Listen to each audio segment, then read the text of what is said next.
Welcome to The Explainer. Today, we're diving into a story that at first glance might just look like it's about the Practice Cup, a super competitive local bowling tournament. But underneath all of that, it is an absolute masterclass in the human spirit. It's really a story about what happens when you just completely refuse to give up. We're going to follow the incredible journey of a bowler named Paul D. So let's jump right into this, because this isn't just about numbers on a scoreboard. It's about the sheer resilience it takes to finally secure that breakthrough victory after years and years of trying. But before we get into the data, I really want you to ask yourself, how long would you chase a dream?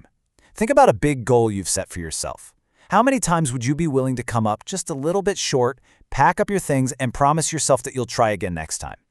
It takes a very, very specific kind of mental fortitude to keep coming back to the lanes after repeated disappointments. And to truly appreciate the magnitude of this championship, we really have to understand the emotional stakes of someone who waited years for their defining moment.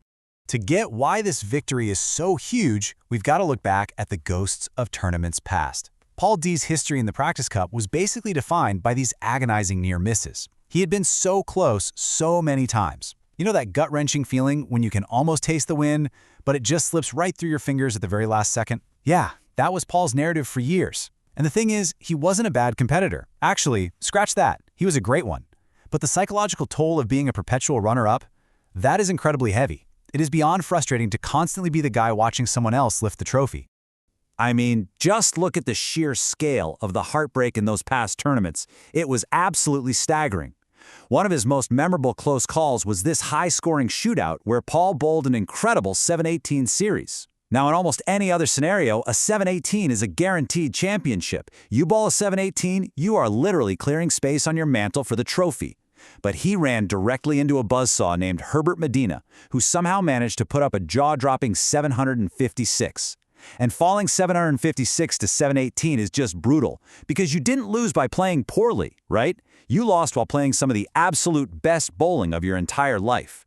But time moves on, and every new tournament brings a shifting landscape. The conditions for the most recent Practice Cup had completely changed, and with those changes came a really unique opportunity.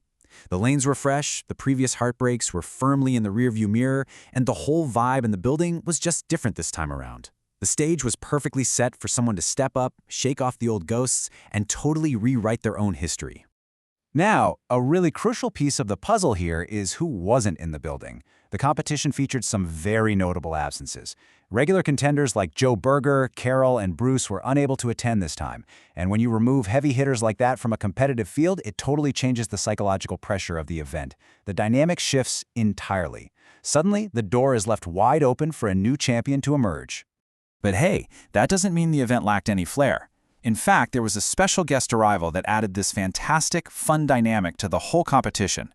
Ravi Rajan made the massive trip all the way from Santa Barbara, California, just to return to the Practice Cup lanes. I mean, it's a real testament to the prestige and honestly the pure fun of this event, that competitors will travel across the state just to be part of the whole shebang.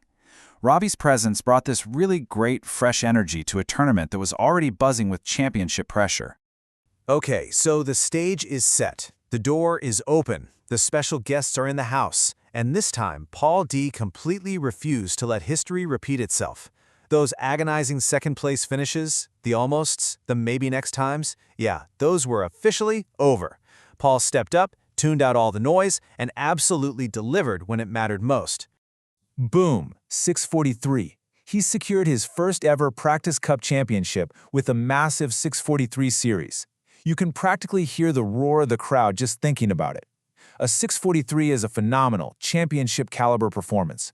It's exactly the kind of score that leaves absolutely zero doubt about who the best player in the building was that day. He didn't just win, he claimed the title with total authority. Let's actually break down exactly how he built that victory, because it is so impressive. It was just this steady, incredibly consistent performance across 3 games. Step 1, he comes right out of the gate swinging with a brilliant 226 in Game 1, which immediately puts the rest of the field on notice. Then, Step 2, instead of faltering under the pressure of an early lead, he backs it right up with a 223 in Game 2. By the time he reaches Step 3, Game 3, he's built up such a comfortable cushion that a very solid 194 is more than enough to lock in his well-earned first-ever victory. It really is a masterclass in pacing and nerve management. All right, let's take a look at the final leaderboard and see how this builds a picture of the overall competition. Because while Paul was off having the tournament of his life, there was still a super fierce battle happening just behind him. Seeing how the rest of the field stacked up really puts Paul's dominant performance into sharp perspective. Just look at how incredibly tight the race for second place was. Darrell put together a fantastic, solid series to claim second place with a 606, and Terry was breathing right down his neck, finishing just 2 pins behind with a 604.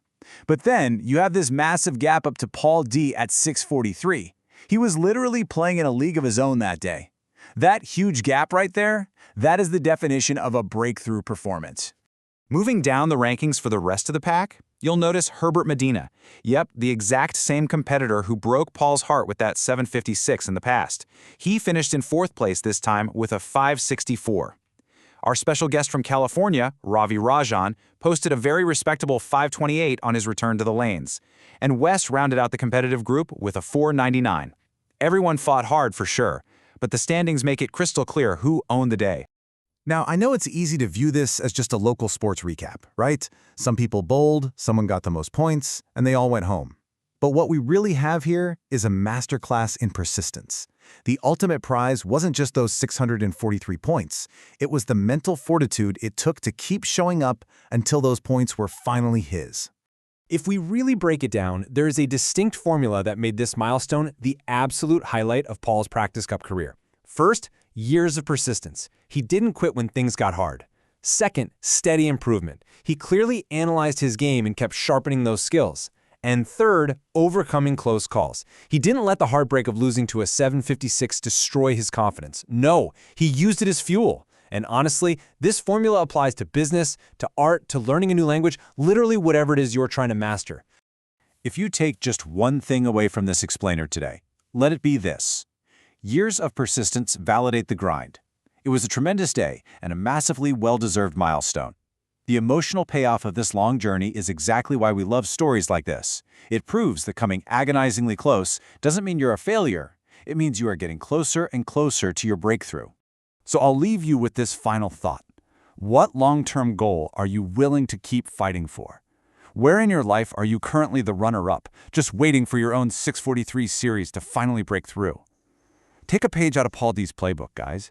Keep showing up, keep improving, and your championship moment might be just around the corner. Thanks so much for joining me for this explainer, and keep chasing those goals.